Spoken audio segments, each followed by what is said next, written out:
AMANA Voice, the voice of trust. Brought to you by the American Muslim Association of North America. Each and every Sunday evening at 6 p.m. Each week we will bring to you issues confronting our community. Join us this Sunday at 6 p.m. for AMANA Voice, the voice of trust. Brought to you by your Muslim neighbors on WTPS 1080 AM, the People's Station.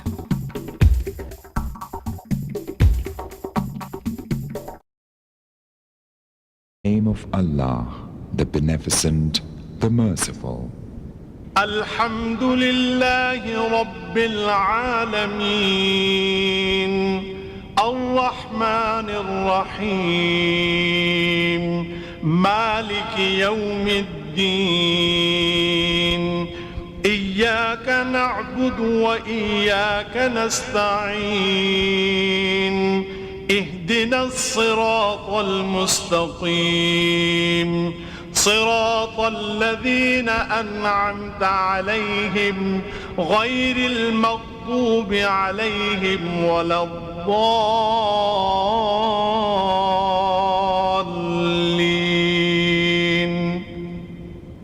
Praise be to Allah, Lord of the worlds, the Beneficent, the Merciful, Owner of the Day of Judgment. Thee alone we worship, Thee alone we ask for help. Show us the straight path, the path of those whom Thou hast favored, not the path of those who earn Thine anger, nor of those who go astray. A'udhu billahi minash shaitanir rajim. Bismillahir rahmanir rahim. We begin in the name of Allah, most gracious, most merciful. All praises and glory is due to Allah, Lord of the worlds. We seek refuge in Allah from Shaitan, Satan, the rejected. Assalamu alaikum wa rahmatullahi wa barakatuh.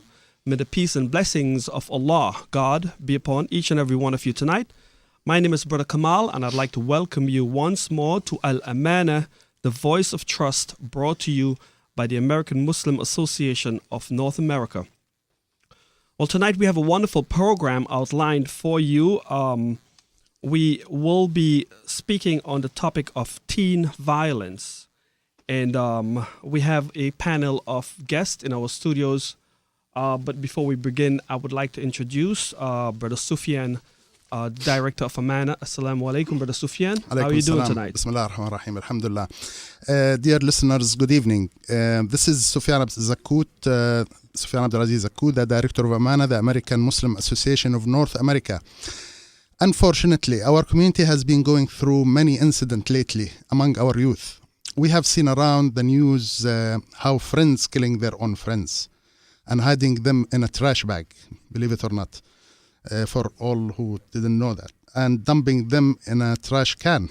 And we have seen also many other incidents that it becomes so serious matter that can have a great damage to all of us. As a member living in this society, and as myself serving at both boards of the Crime Stoppers and the Crime Watch of Miami-Dade County, it is very important to me and to my organization to bring you today this important program, praying that would benefit our community members and our youth. It will be a good program today. Please stick around. Brother Kamal? Yes, I'd like to give out the number if you'd like to call in our program to ask any questions of our panel. If you'd like to voice your opinion, it's 1-877-825-1080. That's 1-877-825-1080. Well, in our panel tonight, we have Sister Barbara Wade, and I'd like to ask her, to introduce. I'd like the panel to introduce themselves. They're the best to introduce themselves. Inshallah. Welcome to our program. Peace be with you. Assalamu alaikum, and welcome to our program, Sister Barbara. Thank you. And we also have with us tonight, Sister Shada Atiya. Assalamu alaikum, Sister Shada. Welcome. Assalam. Thank you. And we have with us Brother Abu Bakr here.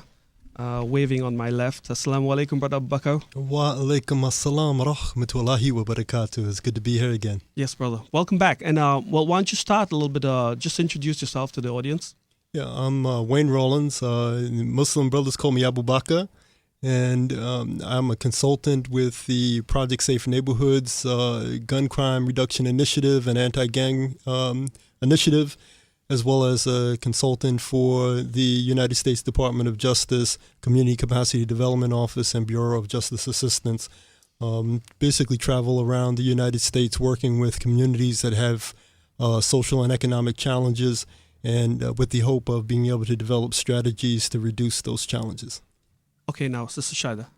Shada Atiya, I'm a doctor in psychology, clinical psychology. I have my own private practice in Fort Lauderdale. Okay, and we'd like to hear Sister Barbara. I'm Youth at Risk Coordinator for the City of Miami Parks and Recreation Department, and primarily working with youth at risk in the TGK. And you have a long history of doing this type of job, don't you? Yes, I started in 1960 in Chicago working with street gangs. The street gangs. Yeah. Well, we have a lot to discuss tonight.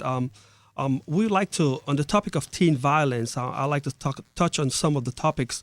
For instance, what is it that move our young teens to acts of violence?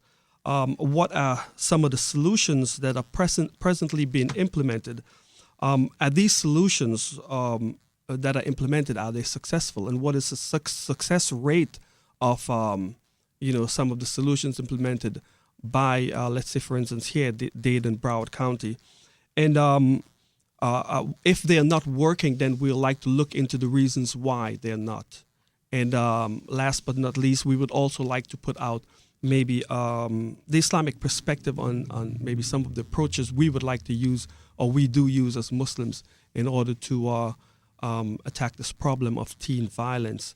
Well, let's talk a little bit about some of the experience that you have had dealing with teen violence, and maybe you can tell us a little bit about some of the teens you have dealt with and some of the problems that you have gone through trying to bring them back to be good citizens in the United States here. You know, you can bring them back. You can. You can. And all children, these are our children. That's the first thing we have to think about. These are our children. And we have to think about quality of life issues for them and in this community. Where I came from in Chicago, you had the worst street gang in the nation back in the 60s, and some of those guys now are in prison. But we have to be careful how we define kids who are involved in gangs and the violence, because the violence that we're dealing with now has to do with economic crime, not rumbling on the streets, not testosterone and acceptance versus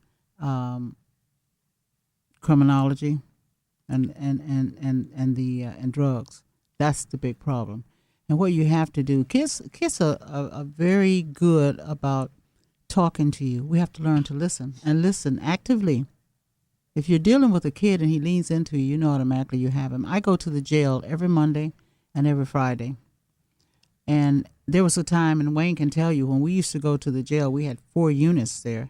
Each unit had 50 kids, and we had to rotate. There were so many kids trying to do conflict resolution. Most recently, about a month ago, we had like 21 on K25 and 25. What's K25? K25 is a unit. I had 26 on K26. And I went there the next Friday, the following Friday, when all the shooting was going on. And all of a sudden, we had 48 kids on one unit and 52 on another unit. That just an increase like that, like 100%, you know. And it's because of all the shooting.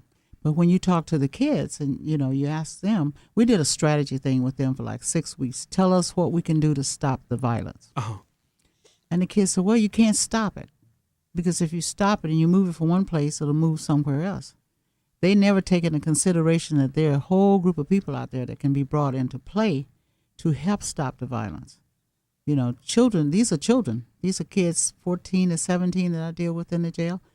And they see their life as being forever, you know, in this business on the street. And it's not like that. We can bring them back. I had guys who were in gangs who are now assistant principals, got PhDs. They're doing all kind of stuff all over the country. Wonderful. And Yes. we just have to refocus.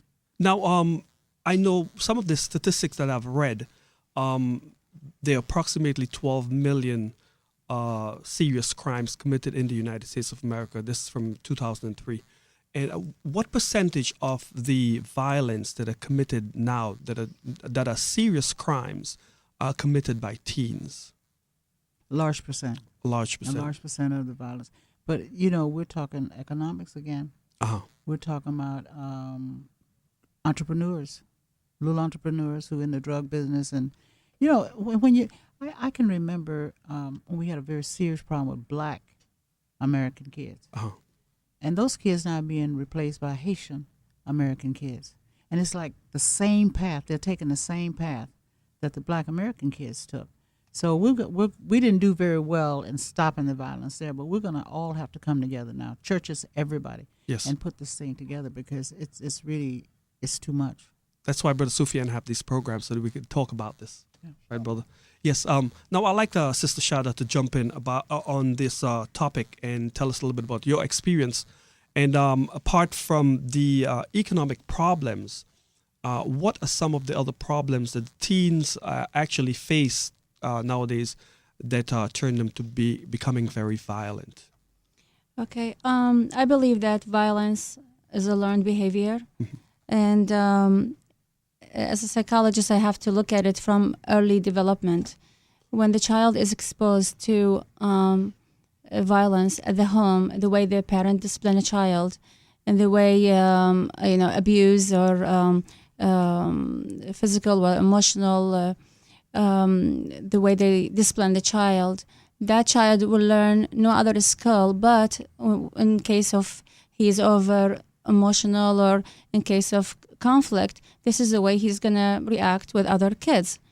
So he's gonna carry on this behavior to school. So in the school setting, you will find that child from early stages, 5 to 7 years old, he will engage in aggressive behavior. And it's very important for the school to notice at that age that the children who are aggressive, how to intervene, and the intervention has to include the family, because teaching the family parenting skills, as well as the schools, including programs to teach the child anger management, to teach them communication skills, to teach them what other alternative you do. When you have a problem, when you are not feeling so great, when you're having a bad day, basically disagreement with other child beside assorting to violence. So we have to start intervention at very, very early age. It is really crucial. And then as the child grow older, then they start forming their personalities, being exposed more to violence from the media, the TV, the films, the songs, the video games, everything. And the child, when he has the precursor who learned, to go that route, then he will seek out more the friends who are more violent and, antisocial or social friends. So that's what developed his personality, and unfortunately, that is what leads to delinquency in the future. I want to hear from Brother Abu Bakr about some of his personal experience dealing with troubled teens. Well, I would say that when I was going to the jail with Barbara Wade early on, that the first day that we started visiting the children that were being tried as adults, those are usually the children that you see wind up in the front page of the newspaper. And the first day we had two 15-year-olds get 20 years to life. They were sentenced to 20 years to life, 15-year-olds. So wow. 35 years old is the earliest that they can think of getting out. That was very profound and shocking. Yes. Is that a 15-year-old, like Barbara was saying, these are children. Yes. That 35 years old before this child will even think about seeing outside is just mind-boggling. And I think probably the most troubling personal experience that I had with young people that had experienced some violence is, well, actually this was a drug issue, but We were in one of the units at the TGK Correctional Facility, and we heard on the loudspeaker that there's a medical emergency in 2.5. Now, we're in 2.6, and they're saying medical emergency in 2.5. Now, we heard this for about 10 minutes. They get on the loudspeaker, and lo and behold, they roll out a stretcher with a young kid that hung himself under the sink, dead. Mm-hmm. And this kid had just been arrested maybe 2 or 3 days before that, and it was his first offense, but it was a significant, drug arrest, and he wound up committing suicide in the jail facility. That leaves a impression upon you that you have to make a change. You have to contribute more to the betterment of our young people in South Florida and around the country and around the world. Yes. Now, yes, go ahead, Barbara. And Wayne, the other thing is that when you're looking at kids who are involved in some of these crimes, and you say to yourself, when did this all start? Well, how many of you on this panel know grandmothers who are 35 years of age, who have no parenting skills themselves, so they can't parent these young people who are now growing into committing these crimes? And that's another issue that we have to look at. We got to look at, bringing the parents in and getting them involved at an early stage. Yes. Yeah. What are some of the other issues concerning gang violence? What are some of the other reasons why these teens would go towards a gang and join a gang rather than, not doing that type of things and getting involved in violent crimes? Well, what I just said about a parent being 35, have no parenting skills, and all children want to be accepted, not belong, accepted, because once they're accepted, they automatically belong. You and I are the same way. I'm concerned that we kind of push the numbers up too high. And anyone who knows anything about working the streets and working with gangs, you have to realize that in order to identify what the problem is, you need to have calls for service. Calls for service mean the number of calls that goes into a police station at a given time stating that you got rumbling and you got fights on the streets and all this. If you don't have that, then you don't have a problem. Right. And we have to stop listening to the media, tell us all these stories about how many gangs we have. I just said to Wayne the other day, I said, this is paradise. I have 2 grandchildren, and I want them to have great quality of life. I don't want them to be afraid to go to school, to go to the 7-Eleven. I don't want mother keeping them in the house because, it's bad to go on the streets. We have to do something to clean up the streets, and all of us have to do it together, though. Together. Just this panel can't do it. We have to include everybody. Like that saying, it takes a village to raise a child. Yes, we got to include everybody. We have to be involved, all of us. We do. Now, Sister Shada, tell me about, we talked about gang violence, and what percentage would the media play in this, the television programs that we see, the movies that's out there, the video games, the violent video games? How much does this affect a child in early development? I believe it does affect. Studies vary in the percentage of how it affects the child, but the bottom line, it does affect the child. If a child learn, by watching violence in cartoon and video games and its movies, beside the news, it's sort of like a create numbness in the person. So the more they see, the more numb they get, and so watching a bloody movie is no longer give them that sense of fear or like something that is normal person will watch and get upset by. So it becomes sort of norm to them, and they little by little they start offending, like a small little offense, and grow as they bigger and bigger offenses and get caught by the law. The important thing to me, I think, it's we really need to teach those children at an early age how to learn skills, how to learn instead of resorting to a violent solution. How do you communicate? How do you really express yourself, express how you feel, what do you need, and get what you want in a peaceful way? This can be collaboration between the school programs and also educating the parents on like you said, need parents who knows how to deal with aggression, and they themselves model the proper attitude, the right behavior in resolving conflicts.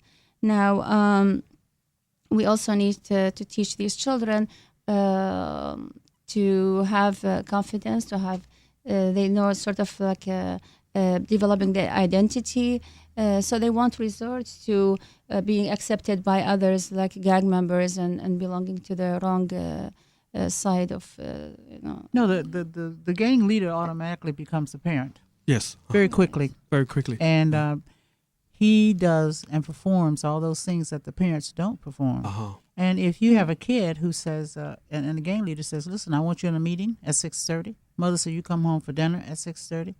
The kid is going to the meeting. So they fill that void. They feel the void. Yes. Yeah, they feel the void. But they also need work themselves. They want somebody to mentor them. So, Right. By the way, for the listeners, I don't want them to be confused when it comes to, okay, my child doesn't belong to no gangs. Yeah. Whatever violence coming out from him, it's okay. I mean, we have seen many incidents coming from teenagers, kids. They don't belong to gangs. No. We are here tonight to concentrate on violence in general coming from a child, as But you mentioned. but the media will tell you Yeah. that it's gangs. And I just said to you, if you don't have calls for service, we don't have a gang problem. Yes. We have an economic problem. We have little kids who want to be entrepreneurs who have been left out, and they don't have things that other kids have, so they're emulating what they see. And we have to also work very closely with the media in terms of identifying who is really committing the acts of violence. Yes. And let's not have, another gang thing up here, because like you said, it's not happening. I like to see Miami be a paradise, not a place of conflict all the time. Assalamu alaikum, peace be with you. I'd like to welcome you once more to Al-Amana, the voice of trust, brought to you by the American Muslim Association of North America. Tonight in our studios, we are discussing teen violence. We have with us Sister Barbara Wade, Sister Shada Ati, and Brother Abu Bakr, known as Brother Wayne Rawlings. Now, from your studies and your experience with dealing with teens and violence, have you ever read any information where it says that there's hereditary has a lot to deal with early kids being very violent? mental illness. Illness. Mental illness. Sometimes it does. Transfer through families, but also in cooperation with the environment. Uh-huh. It can minimize it or maximize it. So when a child is aggressive with a mental illness, that's some of the signs that you really have, the warning signs that you have to look for. So other signs that you can look for is a history of aggressive behavior. If the family engaged, like I said earlier, in aggressive behavior, and the child had, learned that, and threats, like if verbal threats, threats to himself or to others, suicide threats. These are other. So it's warning best to look signs. for early indicators, and then either a parent or maybe a teacher would know whether or not to pay close attention to these children in school, that they may turn out to be violent. Absolutely. Absolutely. Early signs is it's really very crucial for the school to pay attention. If they want to intervene, that's the time to do it at early stages, all the way from age 5 to up, through high schools. But other warning signs, I would like to also add that exposure to guns, use of alcohol or drugs, past suicide or attempts or threats. Also, recent experience of a humiliation A child can resort to some kind of retaliation when he feels ashamed or lost or rejected. Bullying, when you see a child who bully others, so you need to take him and teach him what not to do or not to do the proper behavior and not. and this also help the school really have the school policy. How do they deal with a child who is acting this way, violently toward others? What is the school policy? That also has to be looked at. So, Brother Bakr, are there any aggressive programs in the school right now that deals with this type of problem? Oh, absolutely. Yes. Fortunately, in Miami-Dade County, we have Chief Gerald Darling, who is the chief of the Miami-Dade Schools Police Department, and he's a great advocate for building the capacity of our children to be able to combat these issues of violence. Mm-hmm. So he and his staff have a number of programs in the schools for to build the resistance skills against violence and gangs. So he might be a person you want to bring to this program in the future to talk about this issue as well. Now, for our teenagers that are listening out here that might have, think they have some problems with violence, what advice do you have for them in order to try to get help? How would they be able to? Who can they go to? Who can they in the schools, in the community? Because as Muslims, we believe that in our mosque, like for instance in our religious groups and organizations, at least you have someone that you can go to. You have a community that's there trying to raise the children in proper behavior. For these teenagers out there, what advice do you have for them on how they can break this cycle and go for help? Barbara? I think we have to have more men involved. Men have to get more involved than they've been. Why do you say that? Because, I'm in the jail every Friday, and I always say kids who are in prisons have parents who are in prison. Yes. Uh-huh. And if you took a polling of, say, 50 kids today, right now, you would find that every other kid would have a parent who's in prison. Yes. So there has to be somebody on the outside to make up for that and the family cycle. But that doesn't always happen. So now we have to bring in other people from the outside who really want to save our kids. And that's really what they're going to have to do. We have to invest that way. We really want to save them. I work for the City of Miami Parks and Recreation, and that's where kids are. They're on the parks. And I do conflict resolution in the jail. But I don't see those kids on the park. I've seen only one kid out of the years that we've been going to the jail return to the parks and get in trouble. I see them on the parks, but I don't see them getting in trouble. And maybe with Wayne, what Wayne has done, what I'm doing, and if we had more males, the majority of the kids in the jails are Hispanic and black. Yes. You don't have any white kids, maybe one out of 50 in jail. So if you had more men who would come to the forefront and say, I want to work with kids, it would be a great thing. I just told Wayne this afternoon that we're getting football players not coming, and which is a good thing because kids look up to them, but they're coming from the community. Now, you identify the major problem to be economic. Yeah. What percentage of kids that are involved in teen violence belong to the African American community or the Haitian community or the Hispanic community?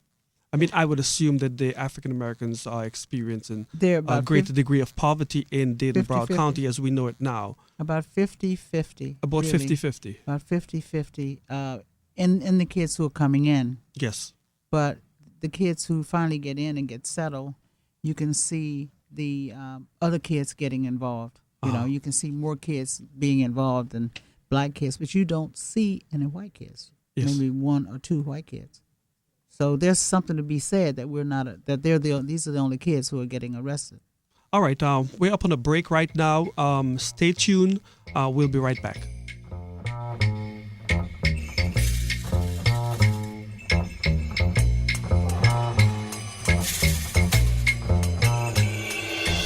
Al-Amana Voice radio program is sponsored by As-Salam Mediterranean Halal Market, one of the largest halal market in Florida where you can purchase all you need for Middle Eastern grocery products. You can find a large selection of Islamic books and gift items. As-Salam Mediterranean Halal Market is located at University and Sunrise Boulevard at the northeast corner. Telephone 954-916-6266.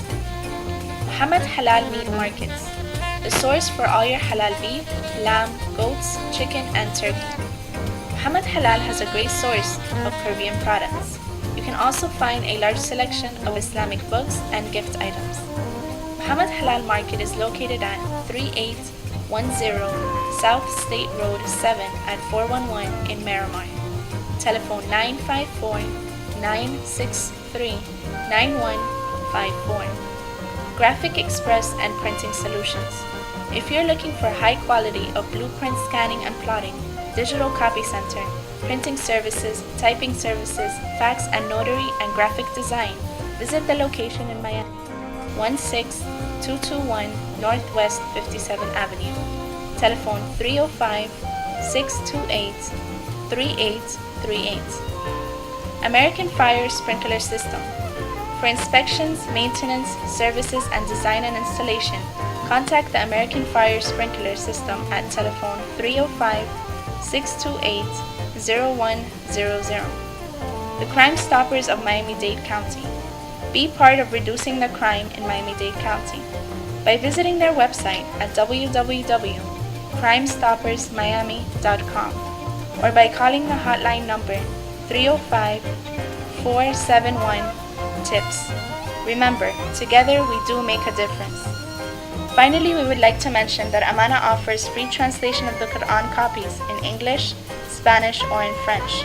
Also, free books on Islam. Send your request to Amana fax number 305-945-0399 or by email to info@al-amana.org.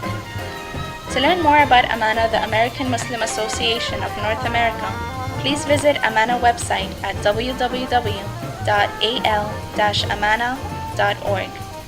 If you need a copy of today's program or if you have any questions, concerns, tips, or suggestions, email us at info@al-amana.org. Again, info@al-amana.org. Assalamu alaikum, peace be with you. I'd like to welcome you once more to Al-Amana, the Voice of Trust, brought to you by the American Muslim Association of North America. In our studios tonight, we're discussing the problems with teen violence, and we have in our panel Sister Barbara Wade, Sister Shada Atiya, and Brother Abu Bakr, better known as Wayne Rollins. And in the first half of our program, we dealt with a lot of the problems that affect teens and move them to violence. We'd like to deal a little bit in the second half of our programs with some of the solutions, hardcore solutions. Why our teens are involved in so many violent acts, and is it increasing or is it decreasing? Is what we have out there as solution to the problem, is it actually working or not? And I'd like to ask Sister Barbara Wade to tell us what exactly are the problems with the system that it is not very effective in taking the teens off the streets. Well, you know, in black homes, when parents separate or there's no father, kids have very little respect for the males, you know, because there's no male role model. And when we talk about the jail, kids who are in prison have parents who are in prison, there's no father in the home. The father's in jail. The kid doesn't know who he is. He's sitting in prison, doesn't have any chance maybe, of ever reconciling with his dad, or does not want to know the dad. When we asked them why, how could we stop the violence? And they said, there's some things going on that causes the violence. One, they get power because they have guns. Girls are involved. Girls, cars, clothing. And then the kids who are really at risk, the majority of them have all used drugs of some kind. I mean, when I say the majority, I mean the majority. You may have 2% who didn't use any drugs. So most of them get into using drugs, and they're doing drugs. So there are many issues that involve these kids coming out and getting involved in all these crimes. And we have to look at the system as a whole. We got to look at the courts. We got to look at parole, probation. We got to look, and don't leave the parents out. That child-parent thing, bringing them in and getting them involved in solving some of the issues is one of the things that we have to have. But the courts, the police, I mean, everybody's got to be involved. Now, Sister Shada, for a family that is lacking with proper parenting, the father's in jail, the mother is working 2 jobs, the kids are left to fend for themselves or behind the television or computer games. A lot of time this would probably lead to depression. And with this depression, they might look towards other means for satisfaction. Does a teenager or those who want to get involved to help the teenage problems, how do they get out of this depressionary stage? I would, if it's in school, the school, of course, they will notice the child is withdrawn, absences, he's not himself. Signs of depression can include lack of sleep, losing weight. So the family or the friends or the teacher notice any signs of changes in that particular child, then they would really have to reach out and send him for counseling. Some schools have counseling in the school. Some you have to send him out for professional counseling, and through that he can learn how pull back together, to learn to communicate what's going on with him, how to relieve whatever problems that is causing the depression or the anxiety or acting out. Okay, our number to the studio is 1-877-825-1080. That's 1-877-825-1080. Brother Babakar, I think I'll need you to jump in on this issue here. The lack of a father in a home. There is nothing that can fill that void, but it is a very practical thing. And I was telling the sister earlier, we don't have an easy button for this problem. Only Staples carry that for minor stuff. But what solutions do we have to fill this void of a lack of a parent, a father, if the father is in jail or the father is working 2 or 3 jobs to take care of the children? Yeah, basically, men have to step up. There are a number of mentoring programs around. You've got the Essence Magazine has a program called Essence Cares, and they're launching a Florida initiative called Florida Cares, where men will be able to sign up, and women will be able to sign up as mentors for a young person and make matches between young people and mentors that have been screened, and so you get the right person in front of the right child. But it's a generational issue too. For a long time, in particularly low-income communities, women were encouraged to have more children and stay unmarried because of the welfare system. So if you were to have a child, continue to have children, you got a bigger check, you can move into a bigger house, you can get more food stamps. So you had this incentive to stay unmarried and keep having children. When I was the director of Weed and Seed in Miami, we had one young girl, 9 years old, that had a baby. And by 14, she had 2 babies. I mean, when you have this type of situation where a 9-year-old girl giving birth to a child, when she is a child herself, I mean, it's mind-boggling, But nevertheless, this is the situation that the system and the environment created. So now we have to try and fix a generational problem that's been going on now for 20 or 30 years in low-income communities. And it's not just a black issue or a white issue. It's people that are without means. They have to make a way. And the government was able to supply them with incentives for them to keep having children and stay unmarried. So we have to get back to some fundamental values. First of all, this whole idea of having sex before marriage. You know, I mean, what happened to the days when there was some shame involved with that? It's a Christian principle, it's a Muslim principle, it's a Jewish principle not to engage in any sexual relations before you get married. But it's not being implemented. Oh, they said the latest poll said 9 out of 10 Americans have premarital sex. You know, and there are more people with children today that are not married than there are. So when you get into this type of environment where you've broken up the phone, even broken up the family, even before the family's been started, yes. You know, we're getting basically the results of our own actions, and now we have to take it back upon ourselves to reunite. Okay, we have a call on the line. Assalamu alaikum. Wa alaikum salam. Welcome to a program, brother. Hi. My name is Nasib. Yeah. You have a very interesting program going on. I just wanted to share a little bit from my end. Okay. Can I? Yes, go ahead, brother. Yeah. One of the issues in discussing teens as a whole for the society is that the society is comprised of specific composite groups, and part of that fabric is the Muslim teens, who I spend a lot of time with. And one of the things we have there is that you have, since 9/11, a very peculiar situation, which is leading Muslims to become, the teenagers to become more radical and more violent. You have teens who are trying to be American Muslim, and they have parents who don't want them to be American, and you have America who don't want them to be Muslim. And so they are caught between these two struggle in trying to make the two mesh. And because of the difficulty of America giving them a hard time, they're radicalized with the television and seeing what they see. And that's what, for example, in Britain, you had these teens, you know, blowing up the railway and in France. And that is slowly happening here. We have a lot of angry Muslim teens that are slowly becoming radicalized. And unless we address the issue of, from this perspective, we would also have serious problems because there will increase violence among the Muslim teens coming up. How do you go about addressing this type of problem, brother? A lot of it has to do with education and trying to get connected with coalitions with the other church groups and the other groups that are involved in this aspect.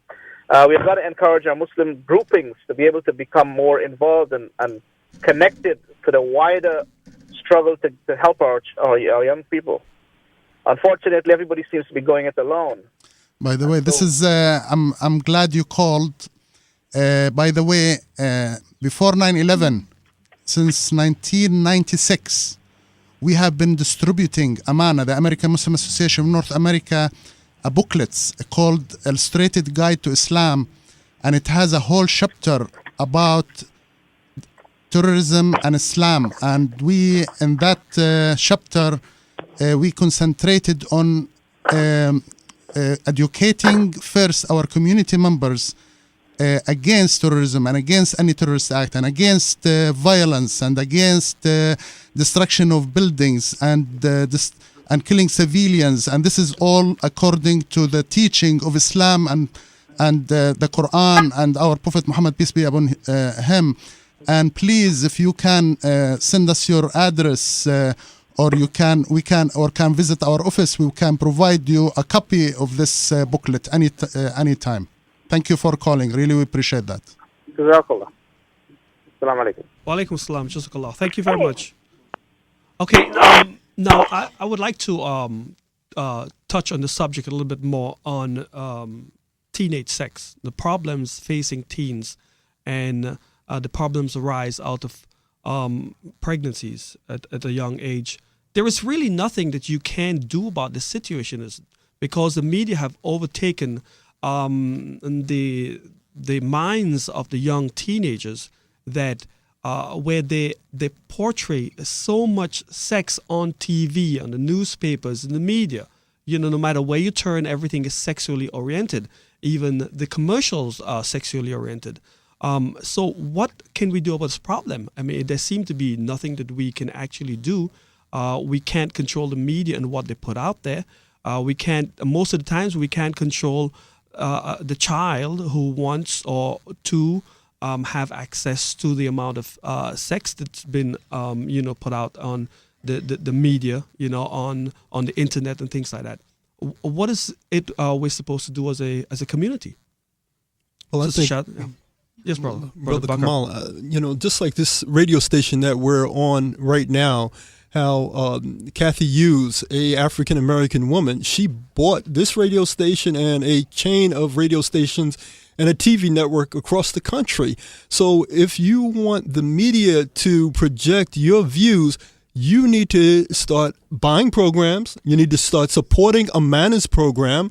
It's not cheap in order to deliver this program and deliver these values and these ideas on a weekly basis. So we need to, if we cannot come together and purchase our stations, then we at least need to support programs that are projecting the proper values, in the community. But we need to come together. The Muslim community is extraordinarily wealthy.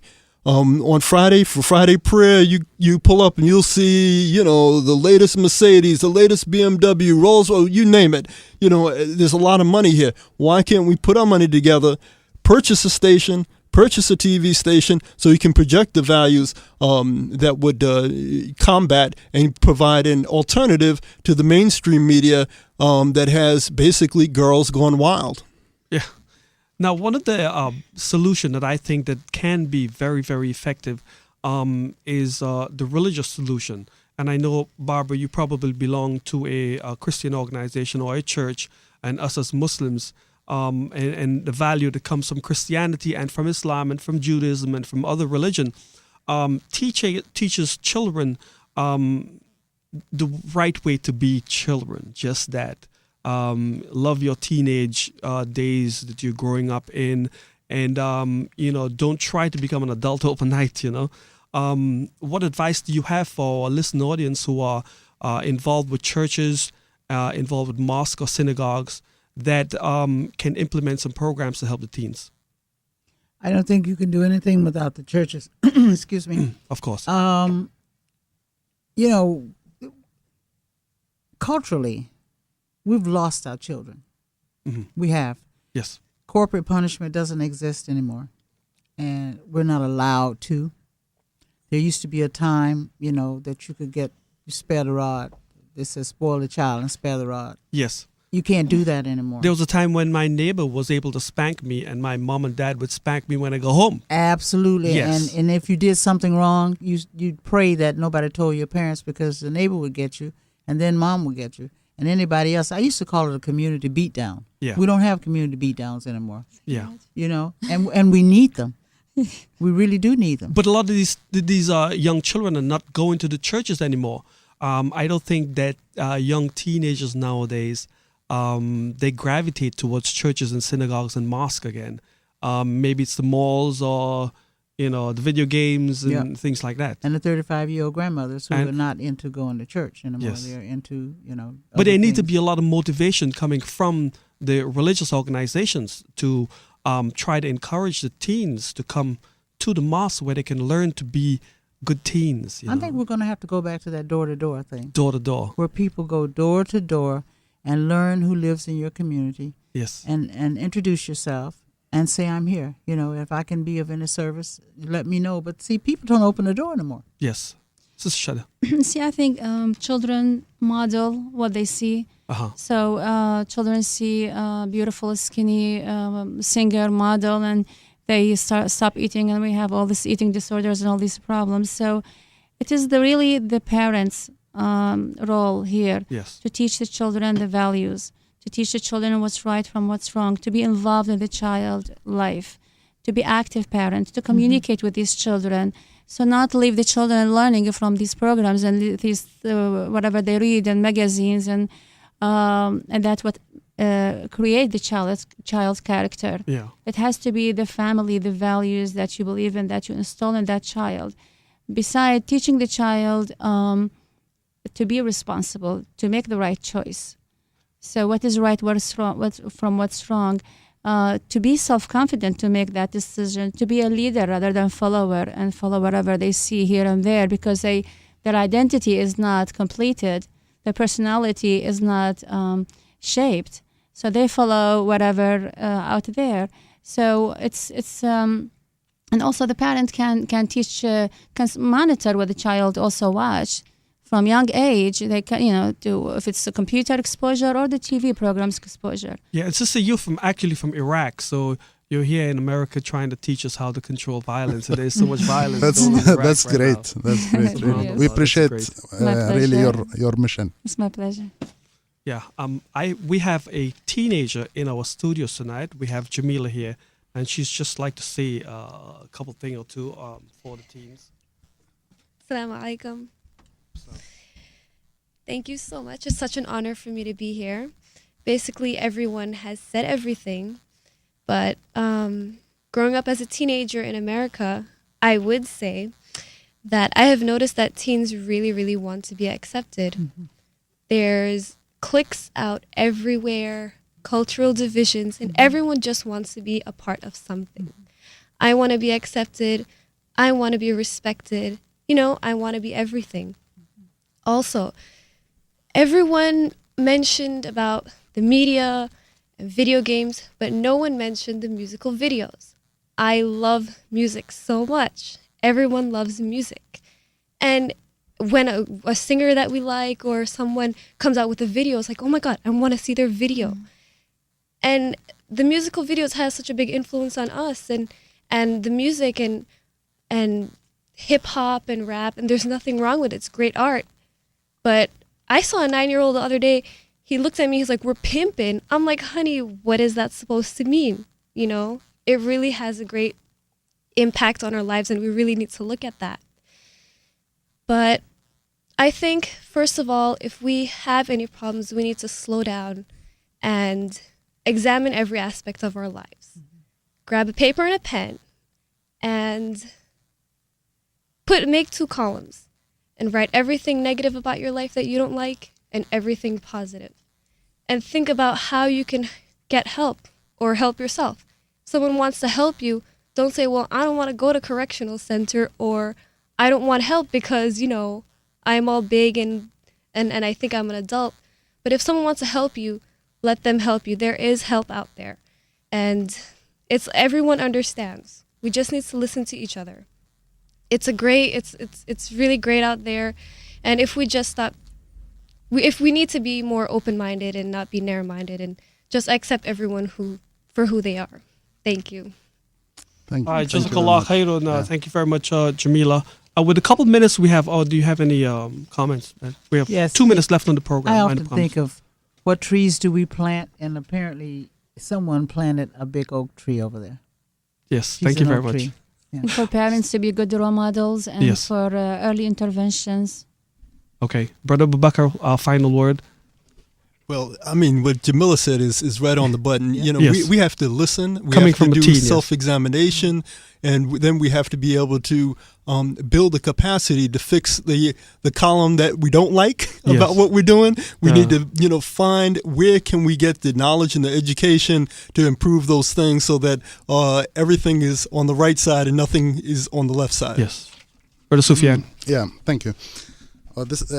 Really, it was a great program tonight. By the way, next Sunday at 6 o'clock, we're going to have a program about domestic violence. Please come back. You're going to learn a lot from this panel and other visitors coming. AMANA, the American Muslim Association of North America, would like to bring to your attention some important recommendations. First, to the parents. Please give more attention to your child from day one, straight from school, even from the elementary, preschool. Know your child friends and try to associate with their parents. Participate in school student activities. Become a PTA member, for example. And an advice for the school managements.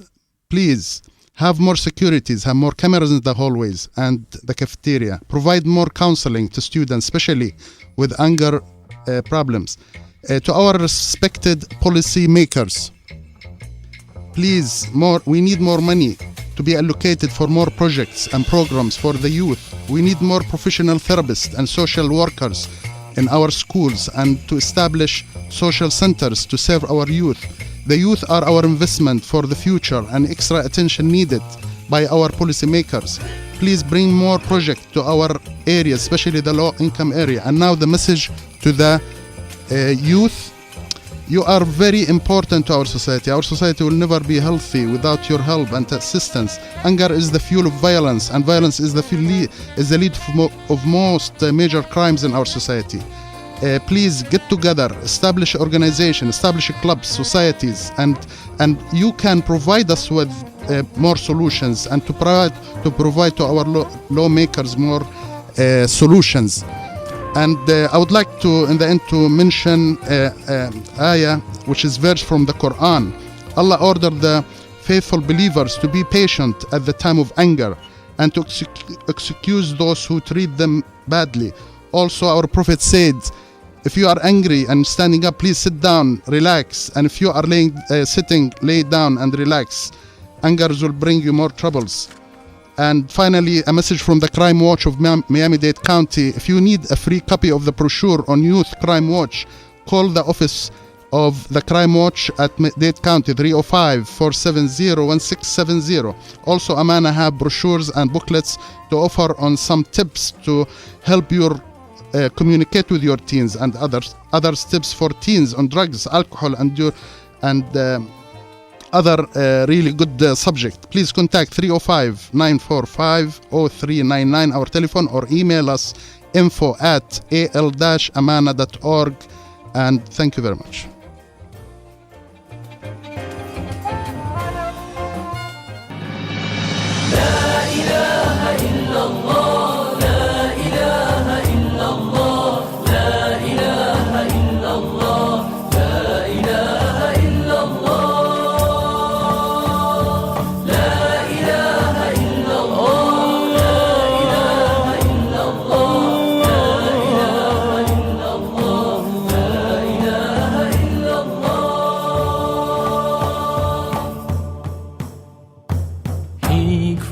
The plants and trees, He created the birds and bees, He created the oceans and seas, some of His many bounties. He made us on earth trustees to obey all His decrees. Oh Allah, have mercy, please, clean away our heart's disease. Jalla Allahu fi ula, ma lana rabbun siwa. Jalla Allahu fi ula, ma lana rabbun siwa. Jalla Allahu fi ula, ma lana rabbun. News, talk, weather, and traffic on News Talk 1080 AM WTPS, the People's Station. Feel like your debt has become a nightmare? Loans, credit cards, medical bills? Stop. You can start getting out of your debt right away with Care One Credit Counseling. Just call 800-541-0851. Care One Credit Counseling agencies can help you get out of debt faster than you could on your own. Their credit counselors work to waive late fees, lower your interest rates, and consolidate your debt into one lower monthly payment. The average Care One client saves 30% in payments every month. And with Care One's high standards, you get patient, compassionate service that really counts. So stop dreaming about getting out of debt. Gather your bills and call Care One now for a personal debt analysis.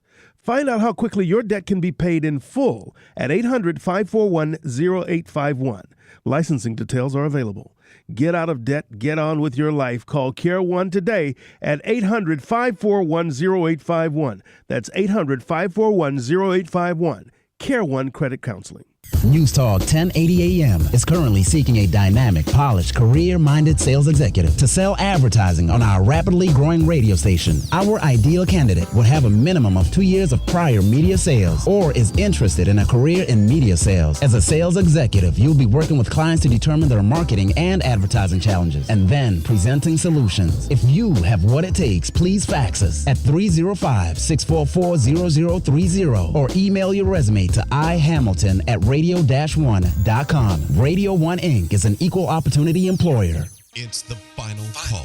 Final call. Sunday. Savior's Day. Broadcasting live from Ford Field in Detroit, Michigan. 2 p.m. Eastern. On the Syndication 1 News Talk Network. Join talk show host Madison, the Black Eagle. Ambrose Lane.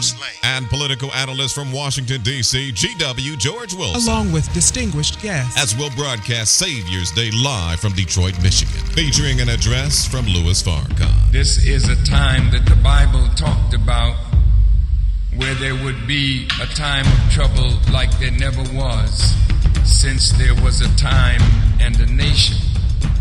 That time is now. Then, don't miss the live rebroadcast right here on 1080 WTPS at 8 p.m. of Savior's Day featuring Minister Louis Farrakhan. This Sunday, the live rebroadcast of the annual Savior's Day speech with Minister Louis Farrakhan starting at 8 p.m. on 1080 WTPS, the People's Station.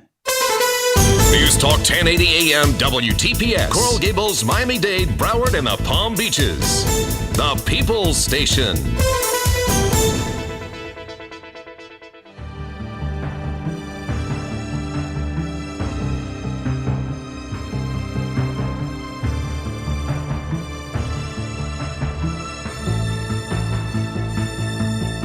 This audio representation is brought to you by the IPCI.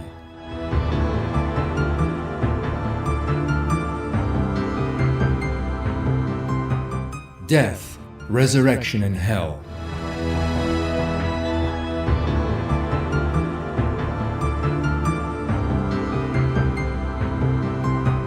The text is based on the book Death, Resurrection, and Hell by Harum Yahya.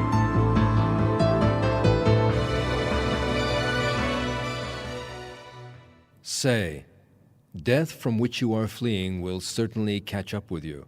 Then you will be returned to the knower of the unseen and the visible, and he will inform you about what you did. Surah Al-Jumu'ah. Death may catch up with you at any time. Who knows? Perhaps this is the moment. Or it may be much closer than you have ever expected. You can never know that you will still be alive in the next hour. Even if it proves to be so, nothing can guarantee you another hour. Let alone an hour, not even after a single moment is it certain that you will still be living.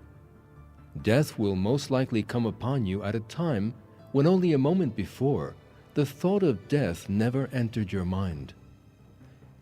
Numerous aims pertaining to life occupy man's mind. To finish high school, to enter university, to graduate, to have a respectable occupation, to marry, to bring up children, to lead a peaceful life. These are among the broadest and most ordinary plans of man. These aside, there are thousands of other little plans we devise to sort out our personal circumstances. None of these plans are certain to occur, yet death will, with 100% certainly, occur. After years of hard work, a student succeeds in entering university, yet dies on the way to class. Someone who has been recently hired for a job loses his life on the first morning, commuting to his work. Or a traffic accident ends the lives of a newly married couple on their wedding day. At such a stage, plans no longer avail. Leaving behind plans doomed to remain unfinished for all eternity, they head for a point of no return. And yet, it is a destination they never planned for. Ironically, for years, they spent too much time detailing plans which would never be put into operation, yet never gave a thought to the one certain thing that would happen. How then should a man of wisdom and conscience establish his priorities? Does he have to make his plans for the one thing certain to happen, or for something he does not know will happen? The majority, it is evident, give priority to goals which they can never be certain of accomplishing. No matter which phase of life they are passing through, they resolutely plan for a better and more fulfilling future. Yet the fact remains that all plans are doomed to that absolute end called death. Thus, it is irrational to disregard death, which is certain to occur. In this program, it is intended to make man ponder over this issue that he avoids thinking about and warn him against an imminent and inescapable event. This great event is certain to happen. Avoiding thinking about it cannot by any means provide a solution.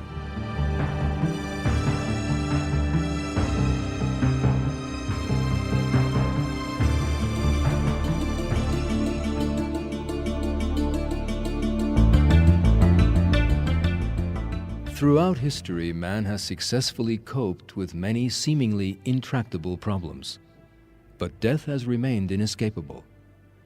Everyone who appears on this earth, no matter when, is destined to die. Man only lives until a certain day and then dies. While some die very young, some others face death in their old age. Nothing a man possesses, neither possessions, nor fortune, status, fame, grandeur, confidence, nor good looks, can repel death. Without exception, all men are feeble against death, and will always be so. The majority of people avoid thinking about death. It never occurs to them that this absolute end will befall them one day. Yet, no matter how much these people try to escape from the thought of death while they are alive, they will face the fact of death. In the Quran, this end is stated thus: "Every self will taste death.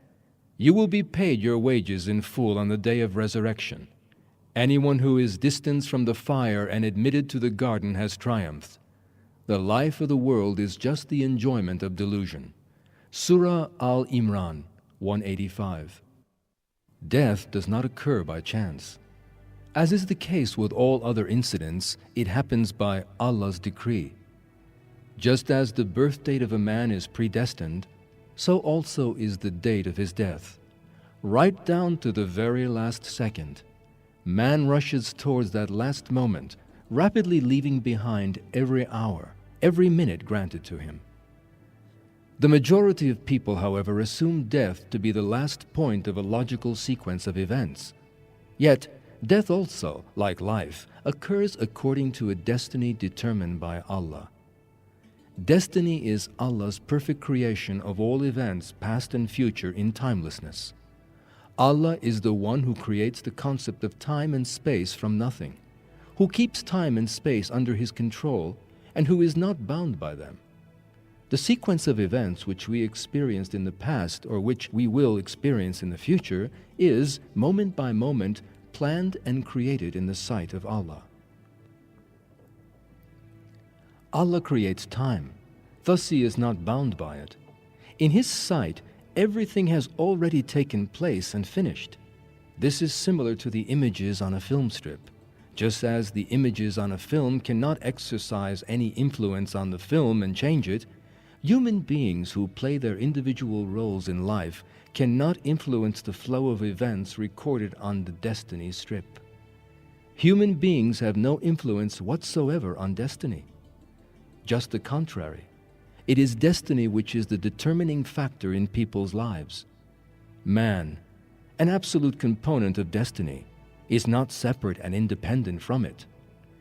Let alone changing destiny, man is unable to go beyond the boundaries of destiny. It is like an actor slipping out of the video cassette, acquiring a physical existence, and starting making changes in the film by deleting unfavorable scenes or adding new ones. This would surely be an irrational suggestion.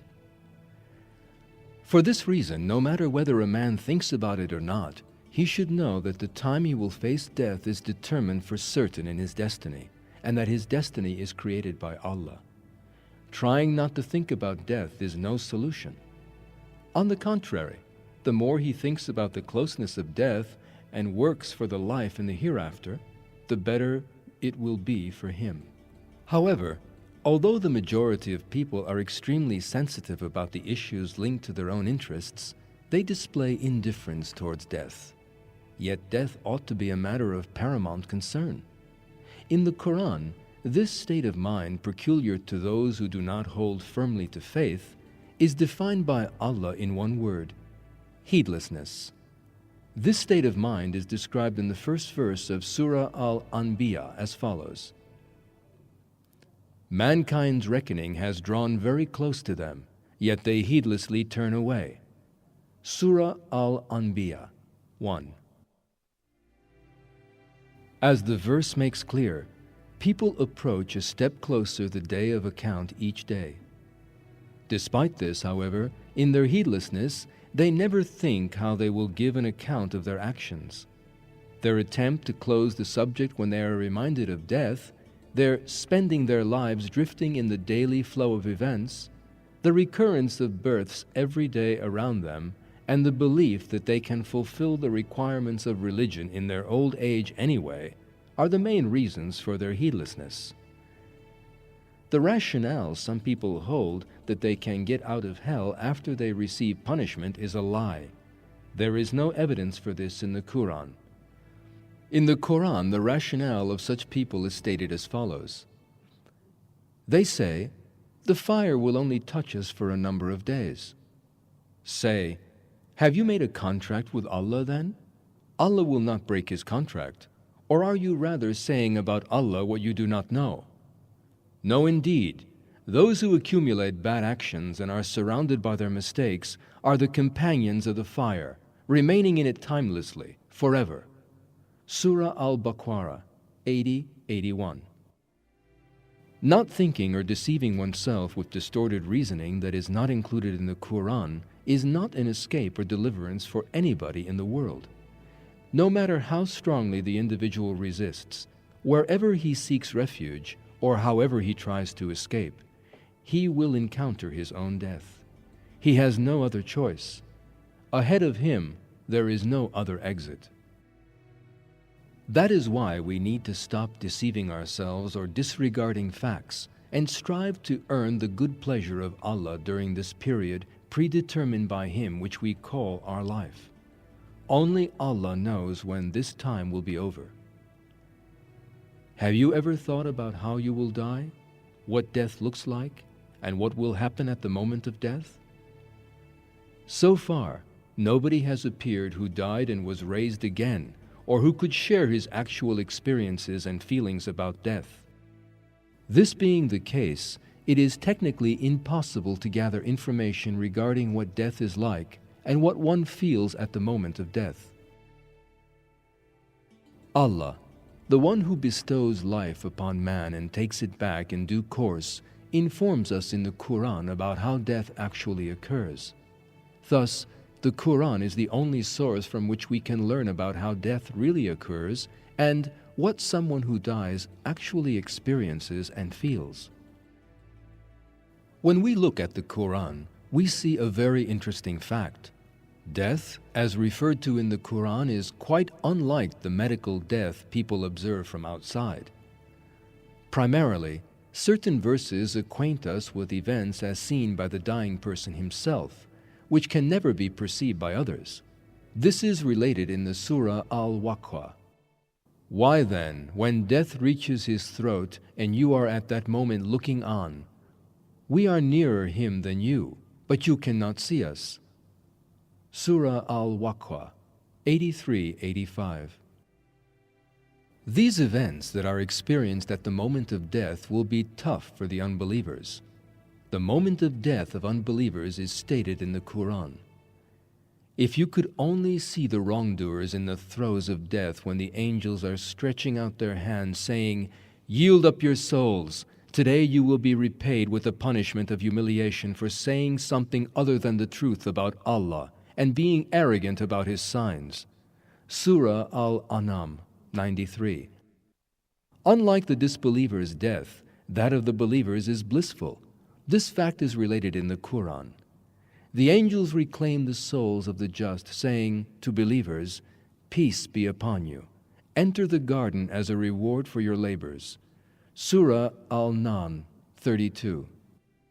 These verses disclose a very important and unchanging fact about death. At the moment of death, what the dying person goes through and what those nearby observe are dissimilar experiences. For instance, a disbeliever may be perceived to experience a peaceful death from outside. However, the soul in a totally different dimension now tastes death in a very painful way. Alternatively, the soul of a believer, despite seemingly suffering great pain, is taken by angels gently, as stated in the verse. In brief, the medical death of the body and the death of the soul, which is referred to in the Quran, are totally different events. The moment of death is a great torment for disbelievers, whereas it is a bliss for believers.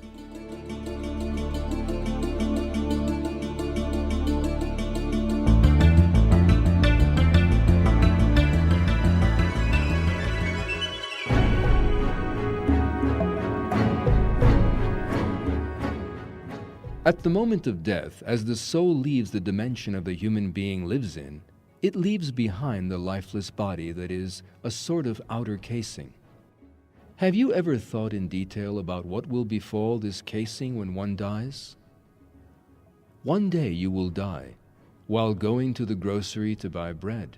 A car will hit you, or a fatal disease will bring your life to an end, or simply your heart will stop beating for no apparent reason at all. From then on, you will have no relation with your body whatsoever.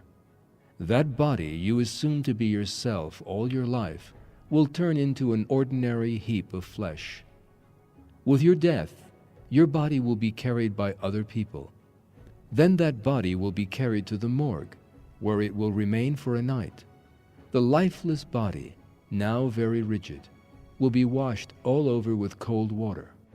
Meanwhile, the traces of death will start to appear, and some parts of the body will turn purple. Then the body will be wrapped in a shroud and put in a wooden coffin. The hearse will be ready to take the coffin. Proceeding towards the graveyard, life will be as always on the streets. Seeing that a hearse is passing by, some people will show respect, but the majority will go on with their daily tasks. At the graveyard, the coffin will be carried by those who love you or by those who seem to love you. Then people will arrive at the inescapable destination, the grave. Your corpse will be taken out of the coffin and placed in the pit. Finally, people with shovels will start to cover your body with soil. Soil will be thrown onto the shroud. Then the soil will gradually cover your shroud. Soon, the funeral will be over, and people will leave the grave.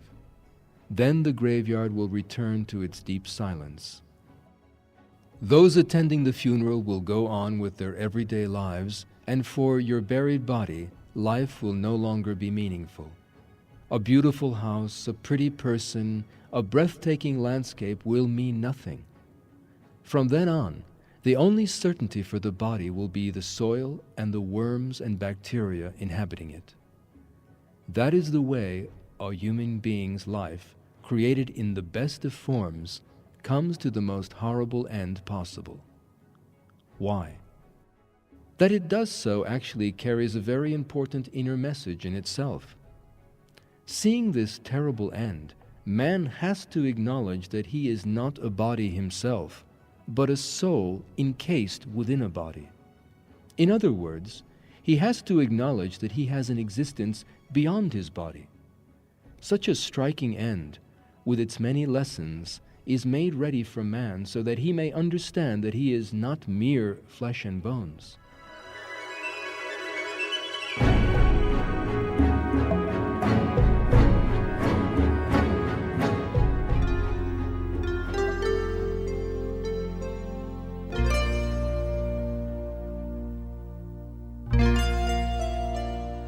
The majority of people have an inadequate concept of death. Death is the moment life ends is one of these. However, there is a very thin border between this world, which is a temporary abode, and our actual life, the hereafter. Death is the instrument which raises this curtain. By death, man will break off all his relations with his body and this world, and he will start his eternal life with his newly created body. The hereafter is not far away, as it is assumed. Allah can end the life of a man at any moment He wills it, and make him pass to the hereafter. This transition will occur in a very short period, in the blink of an eye. This is similar to waking up from a dream. A Quranic verse describes the brevity of this world as follows. He will say, "How many years did you tarry on the earth?" They will say, "We tarried there for a day or part of a day." Ask those able to count. He will say, "You only tarried there for a little while if you did but know.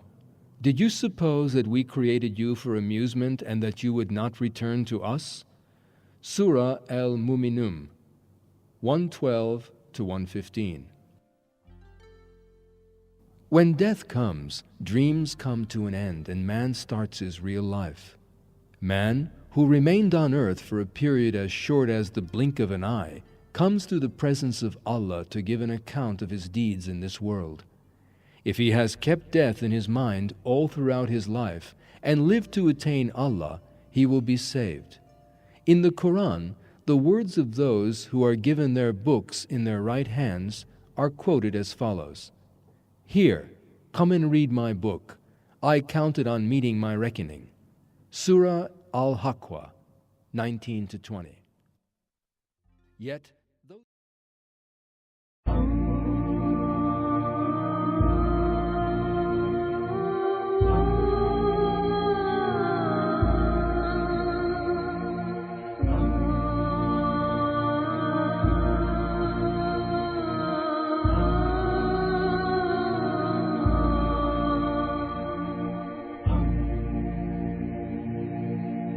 طلع البدر علينا من ثنيات الوداع وجب الشكر علينا ما دعا لله داع ما دعا لله داع.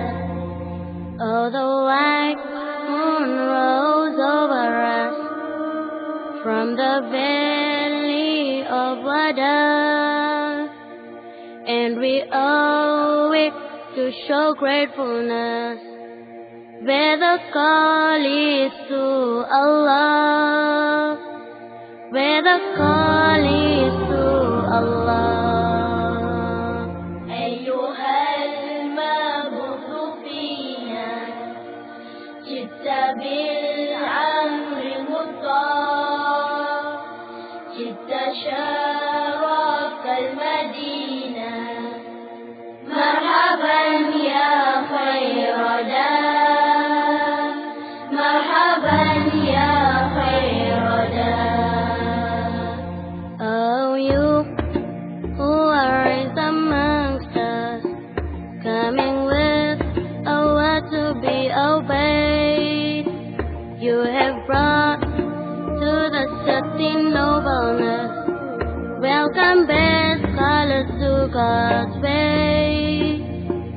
Welcome best scholars to God's